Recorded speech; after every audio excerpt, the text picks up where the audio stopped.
In 1944, a uniformed U.S. Army officer was denied service at a lunch counter for being black. She then returned to her post, where her duty was to provide medical care to the captured Nazi soldiers her country was fighting. This is the unbelievable true story of America's forgotten nurses. The piercing glare of the Arizona sun followed Second Lieutenant Eleanor Powell through the doors of the Woolworths in downtown Phoenix. It was the summer of 1944, a season of oppressive, shimmering heat that made the war in Europe feel like a distant rumor. At 23, Eleanor carried herself with the quiet confidence of a woman who knew her purpose, her crisp uniform a testament to her commission in the United States Army Nurse Corps. Having grown up in a predominantly white, upwardly mobile Boston suburb, she had been largely insulated from the raw, daily humiliations of codified segregation. It simply never occurred to her, as she approached the polished gleam of the lunch counter, that she would be refused service. But the waiter who met her gaze was not moved by her patriotism, nor did he see the silver bar on her collar that marked her as an officer. All he saw was her brown skin. He turned her away with a bluntness that stole the air from her lungs, a casual dismissal that erased her identity in an instant. In that moment, her uniform, a symbol of national service and sacrifice, became invisible. It was nullified by a social order more powerful and more deeply entrenched than the United States Army.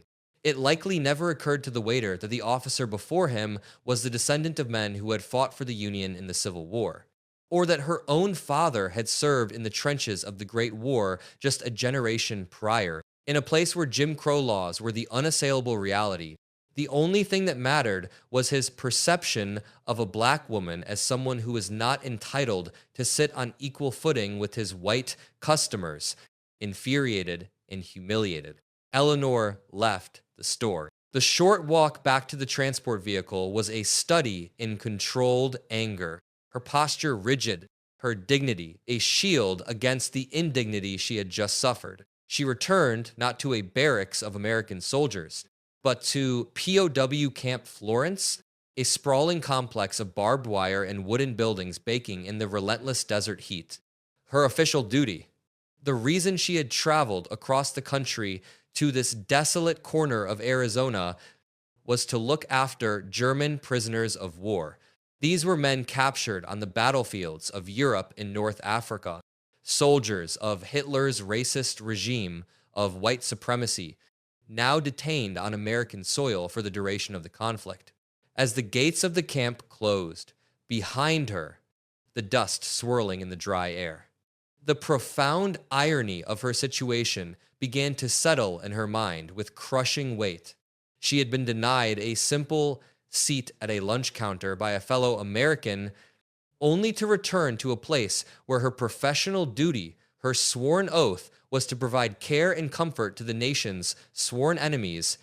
Eleanor Powell's experience was not an anomaly. It was policy, unspoken but rigidly enforced across the United States, from 1942 to 1946.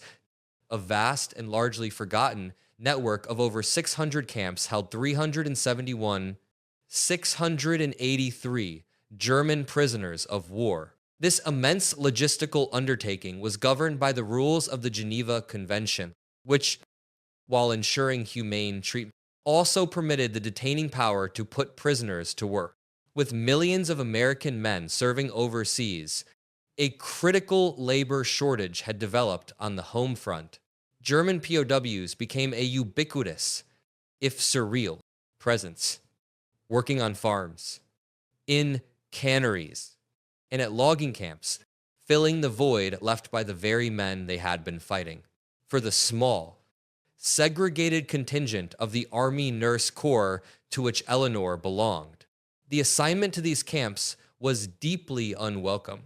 These women had volunteered to serve, driven by the ideals of the WWII campaign, a powerful initiative championed by the black press that called for victory against fascism abroad and victory against racism at home. They had envisioned themselves tending to wounded American GIs, to the brothers, fathers, and sons who were fighting for the country's stated ideals on foreign soil. The assignment to care for Nazis felt like a profound betrayal.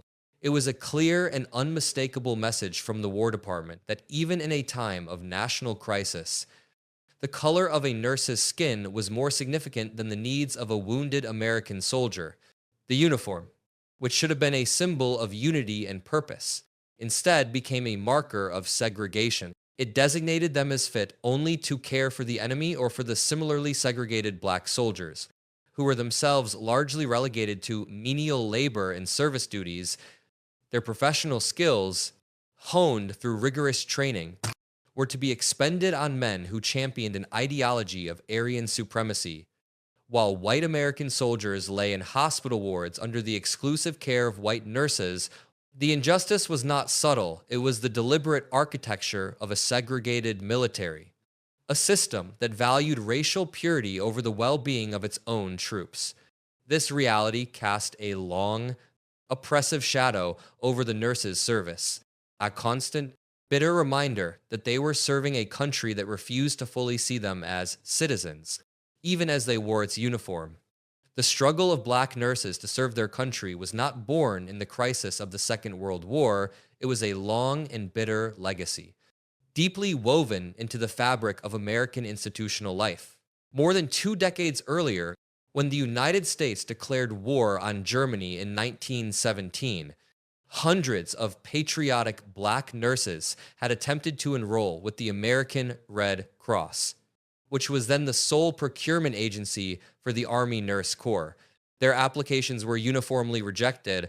The reason given was a circular and discriminatory rule, a perfect example of institutional racism. The Red Cross required membership in the American Nurses Association, but the ANA, at the time, barred black women from joining. It was an unbreakable, whites-only lock. Only the devastating 1,918 influenza pandemic, a global catastrophe that claimed tens of thousands of American lives and overwhelmed the nation's medical system, forced the Army's hand. In the face of catastrophic casualties, a handful of black nurses were finally called upon to serve, not as commissioned officers in the Nurse Corps, but as contract nurses in a time of desperate need. When the crisis passed, the doors of opportunity slammed shut once more. Fast forward to the late 1930s, as Hitler's ambitions plunged Europe into war. So the United States began an aggressive program of military preparedness. The Army Nurse Corps launched a massive recruitment drive and thousands of qualified black nurses, eager to serve their country and secure a steady military income, submitted their applications. They were met with a form letter, a cold, bureaucratic dismissal of their patriotism. It stated, with chilling clarity, your application to the Army Nurse Corps cannot be given favorable consideration as there are no provisions in Army regulations for the appointment of colored nurses in the Corps. The rejection was a crushing blow. It was more than a denial of employment. It was an official declaration that they were not valued as citizens, not seen as fit to wear the uniform of the nation they called home. It was an honest, if brutal, appraisal of their place in a country that demanded their loyalty but steadfastly refused to grant them equal status. This legacy of rejection was the foundation upon which their wartime experience was built. The Army's intransigence was met with organized resistance. The National Association of Colored Graduate Nurses, founded in 1908 as a necessary alternative to the discriminatory ANA, refused to accept the rejection letters as the final word. Led by determined advocates like Mabel Staupers, the NACGN launched a relentless campaign challenging the War Department's policy directly, bolstered by political pressure from civil rights groups and the increasingly vocal black press. They argued that denying qualified nurses the right to serve based on race was not only unjust, but also detrimental to the war effort. Their persistence paid off, but the victory was a qualified one. In 1941, The Army finally relented and admitted 56 black nurses into the U.S. Army Nurse Corps. They were assigned to segregated bases, some to Fort Livingston in Louisiana, others to Fort Bragg in North Carolina, where their duties were strictly confined to caring for black soldiers. It was a crack in the wall of exclusion, but the wall still stood. When Eleanor Powell entered the Army in 1944, she completed her basic training at Fort Huachuca, an hour outside of Tucson, Arizona. This sprawling desert installation had become the largest military post for black soldiers in the country, a city unto itself governed by the rigid laws of segregation. Here, the Army's policy was made starkly clear. A strict quota was in place, capping the number of black nurses at a few hundred. By the time Eleanor was commissioned, only about 300 black women served in the entire Army Nurse Corps, a mere fraction of the 40,000 white nurses. It was then that Eleanor's cohort received their shocking assignment. The Army was transferring them to POW Camp Florence as replacements for the white nurses stationed there. The official reason given was a stunning indictment of the military's racial anxieties. There had been reports of too much fraternization between white nurses and German POWs. The Army solution was not to enforce discipline among its own personnel, but to impose segregation. The black nurses were sent in as a racial buffer, their presence intended to sever the improper social bonds that had formed between white American women and the enemy. They were a tool of racial policy, their skills and patriotism secondary to their skin color. Life for a black Army nurse at a POW camp was a lonely and isolating existence. The camps, particularly those in the South and Southwest, were extensions of the Jim Crow society that surrounded them. Nurses reported being routinely excluded from officer meetings and social functions, forced to eat in segregated dining halls, and quartered in separate, often inferior, barracks. Trips into nearby towns were exercises in degradation, with local establishments either relegating them to subpar service or barring them from entry altogether. Professionally, the work was often unfulfilling. A great many of the German prisoners were in robust health, a prerequisite for making the arduous transatlantic journey. While there were typical bedside duties and occasional surgeries like appendectomies, the critical, life-saving cases for which the nurses had been rigorously trained were rare. They felt their skills were being squandered, their potential left untapped. In this strange, inverted world, the German POWs often fared better socially than the black nurses. Local white residents, guards, and even U.S. Army officers frequently treated the prisoners with a surprising congeniality, a level of baseline respect that was consistently denied to black Americans. Whether in or out of uniform, this racial hierarchy was one of the first and most shocking things German prisoners encountered upon their arrival in the United States. During the long train journeys from the coasts to the interior camps, they witnessed segregated bathrooms and waiting rooms. They were served meals by black train attendants who were required to call them sir. For men indoctrinated in an ideology of racial purity, the American system was both familiar and startling. They recognized the inherent expectation of subservience to whites. Even when those whites were captured, enemy combatants, it was a clear demonstration that in the United States, the social hierarchy was based on race, above all else, above nationality, above allegiance, and even above the context of a world war. Life for the German POWs was, for the most part, comfortable and safe. A stark contrast to the social and professional limbo inhabited by the nurses assigned to care for them. While interactions between the black nurses and German prisoners were largely professional and civilized, there were moments when the racial tensions of the outside world breached the camp's perimeter. On these occasions, the nurses discovered just how little their rank and uniform meant when challenged by the racial animus of the enemy, and how little support they could expect from their own commanding officers. A particularly stark incident occurred at Camp Papago Park. another POW facility outside of Phoenix, a German prisoner, in a moment of unguarded bigotry, declared in front of a black nurse that he hated niggers. The nurse, an officer in the United States Army, was not merely offended, she was subjected to a flagrant act of insubordination and disrespect from a captive enemy.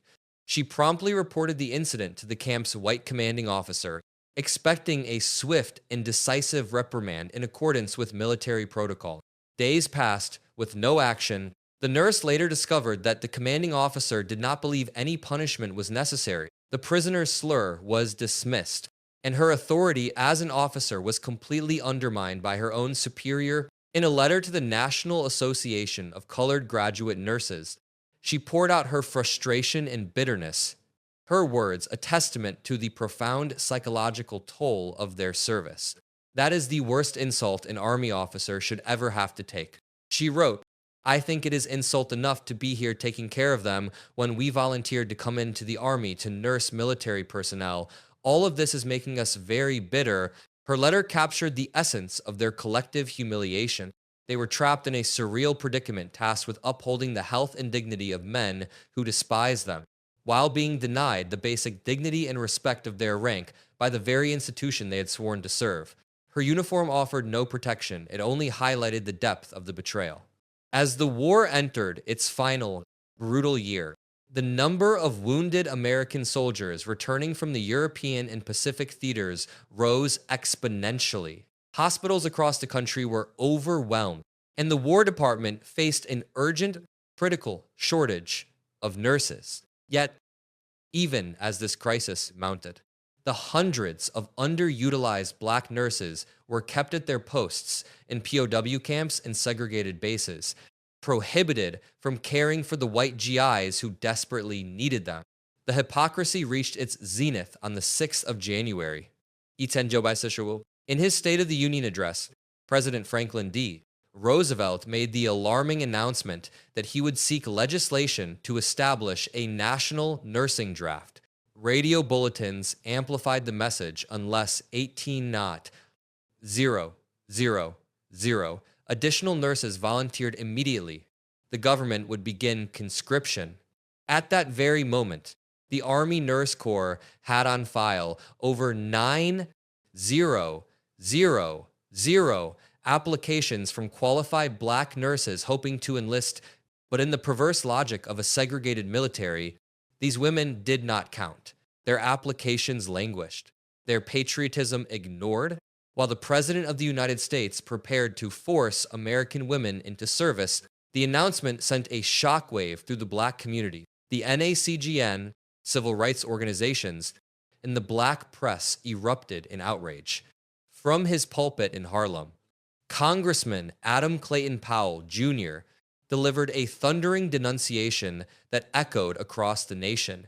It is absolutely unbelievable that in times like these leaders have become so blindly and unreasonably un-American that they have forced our wounded men to face the tragedy of death rather than allow trained nurses to aid because these nurses' skins happen to be of a different color. Faced with this firestorm of protest and with morale among black nurses reaching record lows, the NACGN took a bold step. They approached First Lady Eleanor Roosevelt, a known ally in the cause for equal rights. The meeting was a success. Shortly thereafter, the War Department quietly reversed its policy. In the final months of the war, black nurses were at last assigned to Army hospitals to care for wounded American soldiers. For the duration of the war, Eleanor Powell remained at POW Camp Florence. In that strange, isolated world, surrounded by the barbed wire of the camp and the invisible walls of Jim Crow, she found an unlikely human connection. She fell in love with a German prisoner named Frederick Albert. While fellow Americans had humiliated her, a man who was technically her enemy saw her for who she was. Their forbidden romance became a quiet act of rebellion, a personal treaty that shunned the hateful ideologies of both Nazism and American segregation. After the war, they married and began a life together, spending decades in search of a community that would accept them. more than 20 years before the Supreme Court's 1,967 times Loving v. Virginia Times decision struck down laws banning interracial marriage. Their story was a testament to a humanity that could blossom in the most barren of soils. By the war's end, only about 500 black nurses had been permitted to serve in the U.S. Army Nurse Corps, a stark figure when measured against the thousands who had applied. Despite the relentless discrimination, the humiliation, and the betrayal, they had demonstrated a persistent will to serve their country. Their struggle and the tireless advocacy of organizations like the NACGN did not end with the armistice. Their efforts bore fruit when, in 1948, President Harry S. Truman signed Executive Order 9981, officially desegregating the entire United States military. It was a monumental step forward, a victory won in part by the women who had endured so much. A few years later, in 1951, the National Association of Colored Graduate Nurses, its primary mission accomplished, officially dissolved. The American Nurses Association had finally extended full membership to all nurses, regardless of race. The separate, segregated organization, born of necessity, was no longer needed. The long struggle had, at last, reached its watershed moment. The story of Eleanor Powell and her fellow nurses is a powerful reminder of the complex, often contradictory, nature of history. Their persistent will in the face of systemic betrayal not only secured their right to serve, but also helped pave the way for the desegregation of the entire U.S. military. These are the stories that shape a nation's true character. Thank you for watching, channel. If you found this story as compelling as we did, please consider liking this video and sharing it. And for more deep dives into the overlooked chapters of our past, don't forget to subscribe to the channel and hit the notification bell so you never miss an update.